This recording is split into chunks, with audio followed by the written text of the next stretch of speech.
High School Game Night brought to you by JD's Pazzo Pizza in Ephrata. Welcome back to the High School Game Night Halftime Show. I'm Catherine Clark. Now that we're 3 weeks into the season, we are beginning to see some teams dominate and some players that are definitely making a name for themselves. Let's take a look at a couple of them, bringing in now our high school football correspondent, Jeff Reinhardt of PennLive.com. Hey, Jeff. Hey, Catherine. Great to be here. All right, well, you've been following this season closely. A couple of performances catching your eye, like Warwick's first-year quarterback, Colin Gibble. How's he progressing so far? Pretty good, I must say. In the preseason, Coach Bob Locker over at Warwick was telling us, hey, we're going to try to pound the ball. We're going to be a running team. We have some big guys in the trenches. We're going to follow them and try to go back to ground and pound. But so far, through a couple of weeks, Warwick's kind of going up top here with Colin Gibble. Plays basketball for the Warriors. He's a point guard, so he's kind of the point guard on the football field for Warwick here so far. Had a big game last week against Garden Spot in a loss, 31-21, but he went up top 33 times, had 16 completions, threw for 230-plus yards, including a 33-yard touchdown pass to Tyler Melhorn. Also rushed for 100-plus yards, 113 yards on the ground, and a touchdown, a 17-yarder. That tied the game early on. So he has thrown 5 picks here in the first 2 weeks.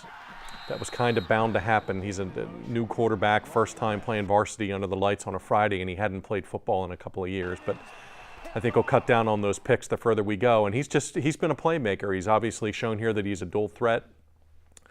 Passed for up over 300 yards already, plus a 100-yard rushing night, and getting his team in the end zone. So good start for Colin Gibble, and we'll see if Warwick can get a win here. More importantly, they want to get in the W column and get a win here with Ephrata tonight.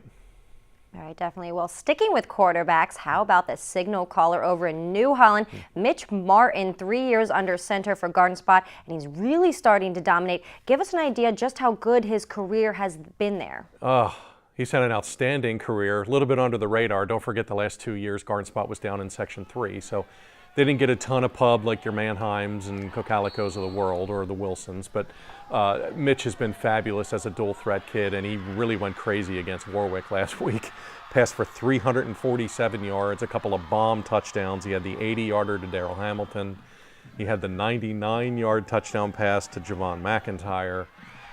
As mentioned, 347 yards for his career, and I got a chance to dig into his career numbers this week. Don't forget, he's a 3-year starter. They gave him the job as a sophomore.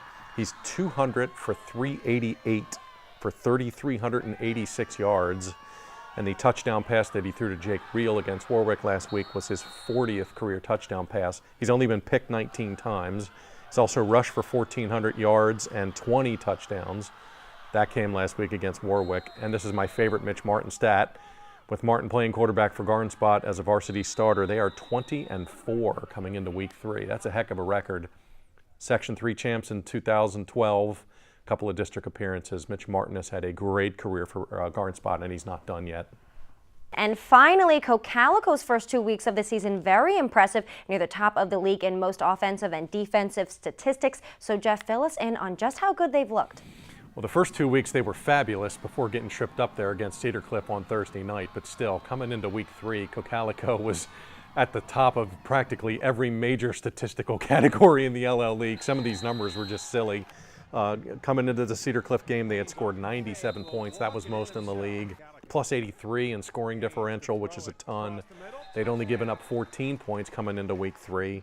Up over 600 rushing yards, averaging 475 yards a game, tops in the LL.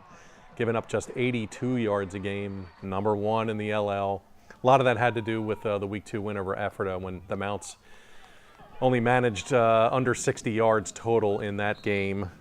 Cocalico also has had 5 takeaways coming into week 3. And that's where they dominated last year. Eagles led the league in takeaways last year at the end of the season.